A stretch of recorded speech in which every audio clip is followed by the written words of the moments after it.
again. LA beat Oklahoma City convincingly on Sunday. Luka had 30, Austin Reeves had 20, LeBron had 19.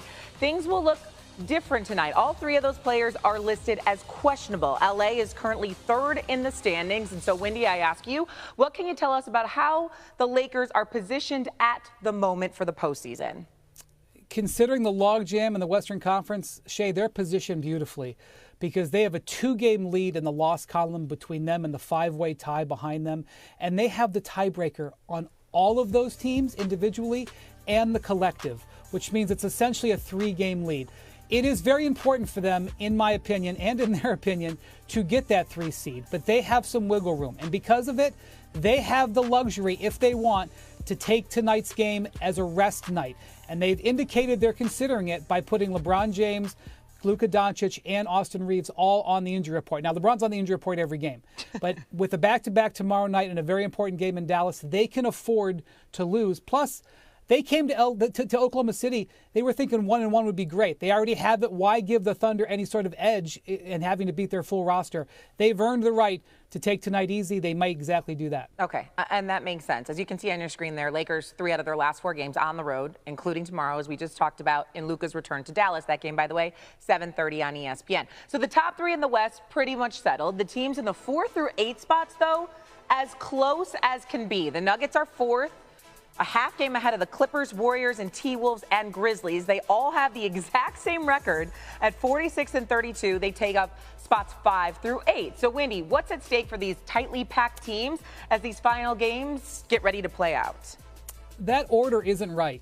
And the reason that's not right is because all that matters is the loss column. You can't change the loss column. You can change the win column. And so, really, the Nuggets are not in 4th. The Nuggets are in 7th. When you recalculate it based on a 5-way tie, it's the Timberwolves that leap up and the Nuggets that fall down. So the Nuggets are under pressure, especially with Jamal Murray out with a hamstring injury. But tonight we have 4 games involving those teams. Everybody's going to be scoreboard watching because the difference in the West is really between the 3 and the 4, because you really don't want to be on the side of the bracket as the Thunder if you can avoid it, and the 6 and the 7. You do not want to have to get into that play-in situation when you have to earn your way in, and you know that first game, the 7 versus 8, is going to be a battle. So how that figures out is going to be huge. If you're 4, 5, or 6, obviously, it's going to affect home court and things, but it's not the end of the world. Last year, we saw the Mavericks come from the 5 seed. There's really not a huge difference in the West between the 2 seed and the 8 seed. All those teams, whether they're right or wrong, feel like they can beat each other. But you got to get the 3 like the Lakers are in, and you got to try to avoid the 7 or 8, which is right now what the Nuggets are in danger zone of getting into. Look at the NBA, letting so many teams into the playoffs and keeping it exciting here at the end of the season. We appreciate you, Wendy. Thank you.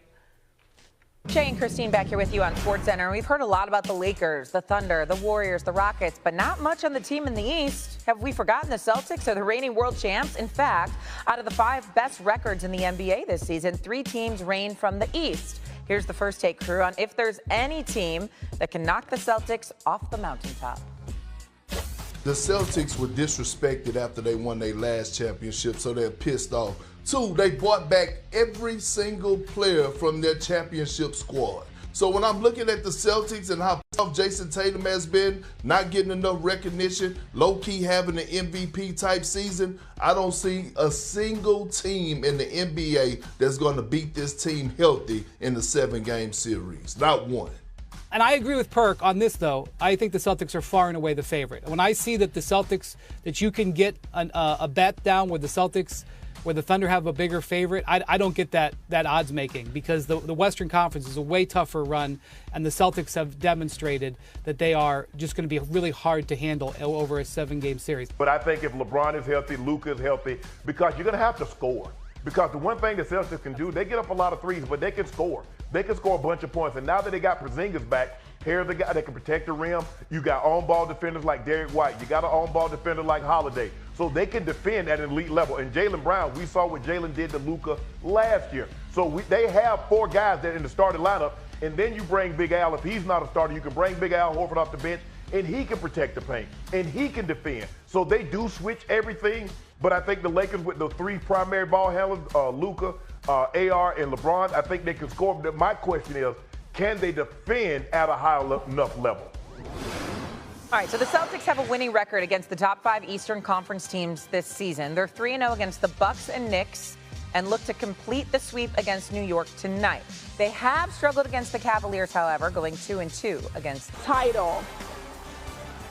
Walter Clayton after. Man, these guys around me, man. Like I said, our motto, we all can go. So I understand that if it ain't my night, somebody gonna pick me up, and we understand that we all just picking each other up throughout the year, man. We've been doing that all year, and tonight was nothing different. I think the way we won tonight is just it's just an exclamation mark on the year, and it's just great to win like that, knowing the fact that we just a brotherhood together, and we just been picking each other up all year. Yeah, I'm just going through those last two possessions more than anything else. You know, it's incomprehensible in that situation. We couldn't get a shot. Gotta get a shot. Don't call it a comeback. The Gators have been doing this all season long. This is the third consecutive round Florida has come back from 9+ in the second half. Their 12-point comeback last night matched the third largest deficit overcome in an NCAA title game. NBA reporter Brian Windhorst is with us now. And Wendy, Walter Clayton Jr. had an outstanding tournament. He was named most outstanding player in the Final Four. So what can you tell us about how teams in the NBA are looking at Walter Clayton Jr. now? Yeah, Shay, we have seen this type of situation repeatedly over the years, especially from guards who are just great in NCAA tournament runs. You know, think about guys like Shabazz Napier, Mario Chalmers, Tyus Jones. You know, these guards who were experienced and were just great shot makers. NBA teams are going to look at him and see a 22-year-old. You know, they don't like older players because they think they have less upside. That has been the history of the draft. It will be continued history of the draft. He doesn't have great size. He's not undersized, but he doesn't have elite size. And his three-point shooting numbers, which are so important for guards in the NBA, have been good in college, not elite. But he is absolutely an elite playmaker. He's an elite leader. He's an elite guy you want the ball in his hands with. And so when you talk to NBA scouts about Clayton Jr., they will tell you he is going to have a future. I saw Jay Williams earlier today say that he thought he could be a top 5 pick. I have not heard that from scouts. I do think he is played himself in position to be a first-round pick, especially maybe later in the first round when you have teams that need guys who can come in and contribute right away. You think about the course of a player like Peyton Pritchard, for example, a guy who was undersized, who's an elite shot maker, who was probably going to win 6th Man of the Year this year, was a late first-round pick of the Boston Celtics. There's a long line of guys like him who have been under-regarded but have prospered in the NBA. So I expect him to hear his name on draft night, and I expect him to have a great chance to have a good career. I don't expect him to go flying up near the top, though. Okay. We have a little bit of recency bias. We can't help ourselves. He is a bucket getter, though, I will say that. 134 points in the tournament, most by an SEC player in tournament history.